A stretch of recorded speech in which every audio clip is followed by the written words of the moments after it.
ఆ శివుని ఆజ్ఞ ఉంటే తప్ప నువ్వు వెళ్ళగలిగే చోటు ఏదైనా ఉంది అంటే అది కేవలం అరుణాచలం, తిరువన్నమలై మాత్రమే. నా జీవితంలో కూడా అదే జరిగిందనమాట. ఎన్నో రోజుల నుంచి అనుకుంటున్నాం, సంవత్సరాల నుంచి అనుకుంటున్నాం, అది కుదరలేదు. అనుకోకుండా ఈ ప్రయాణం అనేది నాకు వచ్చింది అంటే 100%గా ఆయన ఆజ్ఞ ఉంది కాబట్టే, ఆయన పిలుపు ఉంది కాబట్టే నేను ఇక్కడికి రాగలిగినని నేను కూడా నమ్ముతున్నాను. ఎందుకంటే నేను చాలా వీడియోల్లో చూశానన్నమాట.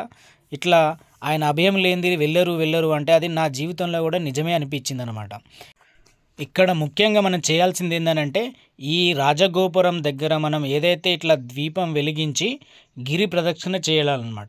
ఈ గిరి ప్రదక్షిణ అనేది 14 కిలోమీటర్ల గిరి ప్రదక్షిణ చేస్తూ ఇట్లా లింగాలను, అష్టాదశ లింగాలను మనము దర్శించుకుంటూ మనం వెళ్ళాల్సిన సమయం అనేది ఉంటుందన్నమాట.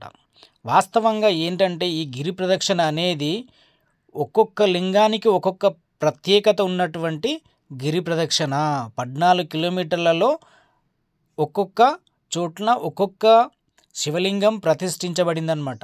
వాయులింగం కానీ, వరుణలింగం కానీ, కుబేరలింగం కానీ, ఈశాన్యలింగం కానీ, అగ్నిలింగం, ఇట్లా ప్రతి ఒక్క లింగాన్ని మనం ఇట్లా దర్శించుకుంటూ మనం గిరి ప్రదక్షిణ అనేది చేయాలి. ఈ గిరి ప్రదక్షిణ ఎలా అంటే ఒక ఆడబిడ్డ ఎవరైతే ప్రెగ్నెంట్గా ఉండి 9 నెలలు నిండినటువంటి ప్రెగ్నెంట్గా ఉన్నటువంటి ఆడబిడ్డ ఏ విధంగా నడుస్తుందో ఆ విధంగా నడుచుకుంటూ ఓం నమ శివాయ అనే నామాన్ని జపిస్తూ మనం గిరి ప్రదక్షిణ చేయాలి. అలాగే నా వెనకాల చూడొచ్చు అనమాట ఫారినర్స్, వాళ్ళు కూడా ఇదే నామం జపిస్తూ వాళ్ళు గిరి ప్రదక్షిణ చేస్తూ వస్తూ ఉంటారనమాట.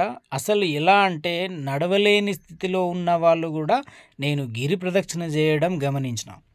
అసలు అనుకుంటాం మనం 14 కిలోమీటర్లు అమ్మో నాతో అవుతుందా కాదో అనే ఒక అపనమ్మకం ఉంటుంది. కానీ ఇక్కడ ఈ గిరి ప్రదక్షిణలో మాత్రం అది 100% సాధ్యమవుతుంది అన్నమాట.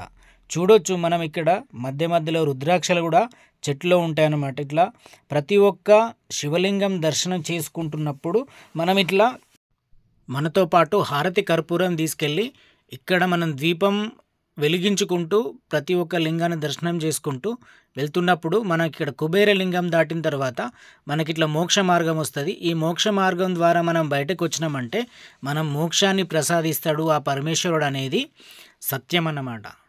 ఓకే, ఇక్కడ చూడొచ్చు మనం ఒక భారీ ఎత్తున ఆ నందీశ్వరుణ్ణి ప్రతిమ ఇక్కడ ఉన్నది. ఎంతో లైటింగ్తోని నైట్ పూట మనము ఈ గిరి ప్రదక్షిణ చేస్తున్నప్పుడు చాలా బాగుంటుంది అనమాట. ఇక్కడ చూడొచ్చు ఈ రోడ్డు మధ్యలోనే ఉంటుంది. మనం ఏదైతే గిరి ప్రదక్షిణ చేస్తున్న ఆ టైంలోనే మనకు వస్తుంది అనమాట.